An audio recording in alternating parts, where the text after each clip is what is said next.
can do this. So this is me now. Hey, baby girl, have you lost some weight? Cancer.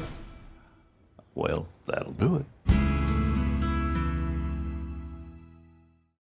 How you doing this morning, Amy? My name is Nigeria Chambers. I am from Big Gold Belt Media. Very excited to talk to you today. Congratulations on your latest project, Love Danielle, available to own, to rent, and to stream beginning October 3rd, just in time for Breast Cancer Awareness Month. How you doing this lovely morning? Hi, Najira. Thank you so much. I'm doing great. I- How are I'm I'm you? I'm doing well, man. It's been a powerful morning, I will say.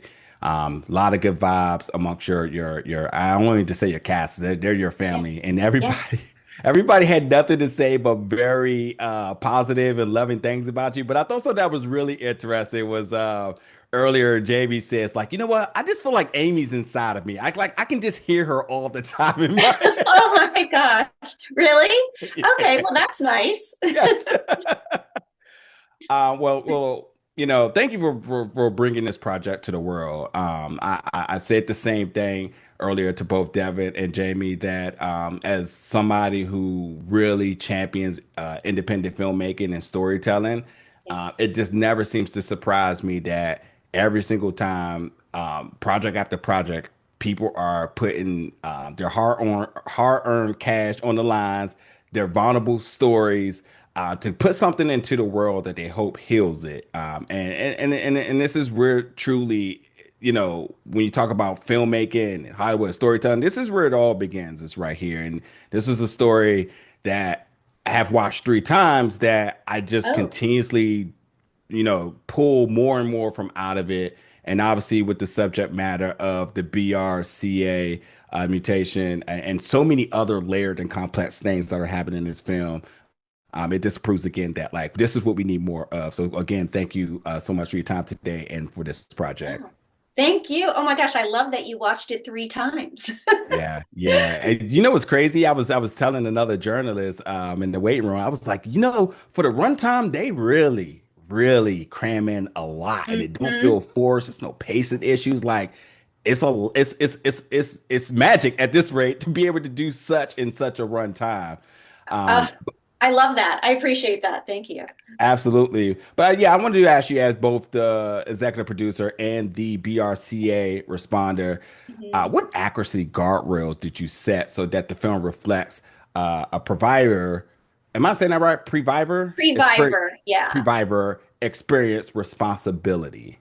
Right. Well, previvor is basically someone who is at an increased risk for certain cancers due to genetic mutation, family history, or some other predisposing factor. So I'll give you that definition right Yeah. there.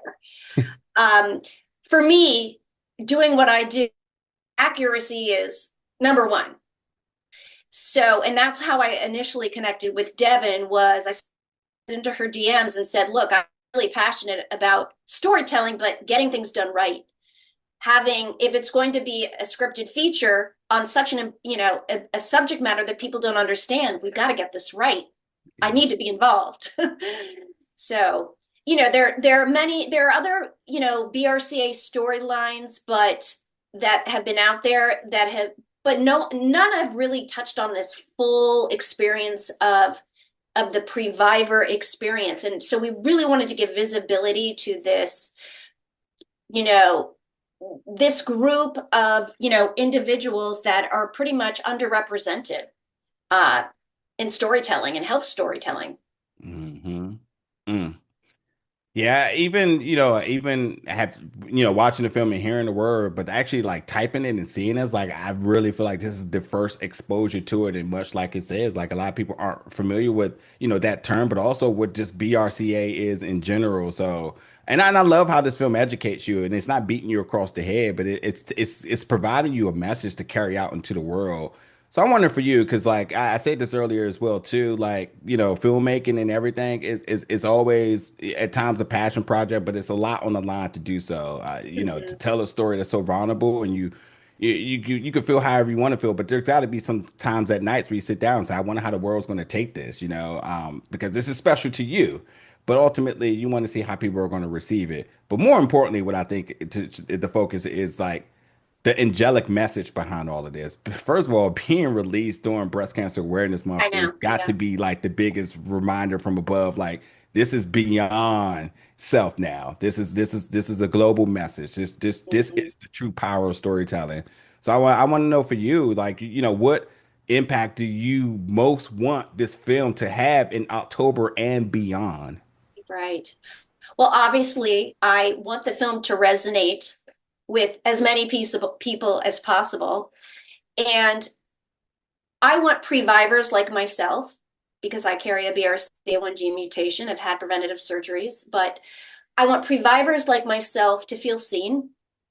I want healthcare providers that are not educated about or trained in medical genetics, because most primary care health providers are not trained in medical genetics. Mm. Most physicians, unless you're a medical oncologist trained in genetics or a certified genetic counselor, you're not trained in genetics. I want them to get the education and get the patient perspective. Um, OBGYNs too, and male physicians, urologists. Yeah. And I want those, the general public to be enlightened. What is this? And family members to be enlightened who may not understand the choices or may have something to say. You know what? These are very tough set of circumstances that you're given. You're given this mutation with such a high risk for women of getting breast and ovarian cancer, and you're not given these great options, but these are options that can save your life. Mm. So I want to enlighten the general public and friends and family that, look, people are in charge of their own healthcare and they can make these decisions for themselves, especially if these decisions are going to help save their life. Mm. So I would say those things. And you're like, and I got a lot more if I need to. Right. I want to say this to you too, being the EP and an advocate, that I felt honored an opportunity to review this film, and I doubled down on that, being given an opportunity to speak to you about it. As a journalist and as a critic, sometimes more times than I like, I'm pretty much typecast in terms of the type of projects I get to engage with. You say you're black, you give you a black project. And I thought this was interesting because this is easily one where you can say, oh, he's not the demo. He doesn't know anything, but he's not even a woman. Like, why would he need to want to watch this? Why would he be want to engage in this? And again, this goes back to my statement about independent filmmaking, because when folks such as yourself go out there and they put it all out on the line, they look at their bank account and it's nothing but massive zeros and a negative around it, or whatnot, that they understand that these messages, these stories are important for everybody and not just self. And for me as a black male, felt so much importance, so much hope in this, that I really can't wait for more folks to check it out, more folks to educate themselves, so that this rarity of a discussion behind BRCA becomes a norm. And as you mentioned, the things out there and educating folks and the physicians, the medical professionals, that is it's not such a rarity to get this sort of help and counseling that you may need. But everybody is doing the research and being involved with it. So because I feel the fire in you, and this is the final question. So I want to leave it off on Okay. that note.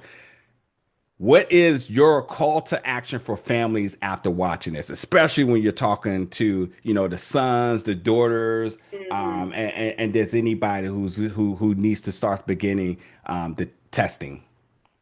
Yeah, I would encourage people to start having the conversation. Conversations can happen anytime, first of all, but Thanksgiving, Christmas, Hanukkah, Yeah. when your families are together, you're at table. It may not be the thing you want to bring up. Hey, let's talk about medical history, but you got to talk about this stuff. Yeah.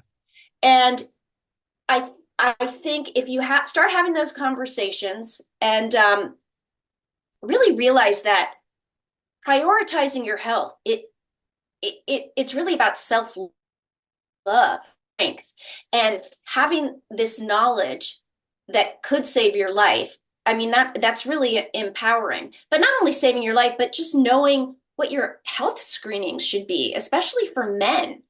Start having those questions where you're asking, deeper level questions amongst family members. Do you know how, Uncle Joe passed away? Hmm. Do you have a death certificate? Sometimes families are small and you don't have health history. Sometimes there are a lot of men in families who are unaffected carriers. That happened in my own family with my father. I inherited my gene mutation from my dad, but he had not been diagnosed with cancer, up until he was like 82 when Yeah. I found out about my gene mutation. So, and some people fall through the gap. So I always say, if you are concerned too about if after deducing all this and you just don't know where to start, if you're concerned about your family health history and medical history, please reach out and contact a certified genetic counselor. You can find them via nsgc.org. You can talk to them, behind the safety of your computer screen, because if that makes you feel safer, health, you can meet with them in person and have the expert, the most qualified healthcare provider, who is that person, a certified genetic counselor or a medical oncologist trained in genetics, have them assess you. Have Mm. them order the correct gene testing panels. Have them interpret those results. Make sure, make sure that genetic tests provide meaning for you, because genetic testing without meaning really is useless. Yeah. Mm. So that's sort of a long-winded answer, but But those are she's nailing it. all of those things. Listen, Amy, I have to wrap, and I just want to say, with thousands of BRCA variants and 50 plus hereditary cancer syndromes out there, the way how you were able to handle the complexities within this and keeping the viewers attached, and as I mentioned, with a short runtime, I think like an hour and 20 minutes, maybe. Yeah, 79 minutes. Yeah, getting it all done. It's just fantastic. I can't thank you enough.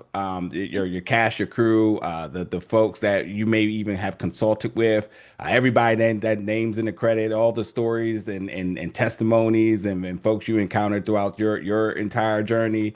Thank you all. You are starting a conversation, and with a powerful film such as this, by hopefully the next time we have engaged with each other on a project, we'll talk about how normalized this is now, and it I really hope starts with so. right now. So. Yes. Thank you, Najir, so much. It was wonderful speaking with you. Absolutely. Listen, folks, Love Danielle, available on demand digital starting October 3rd. Thank you so much for your time today, Amy, and congratulations.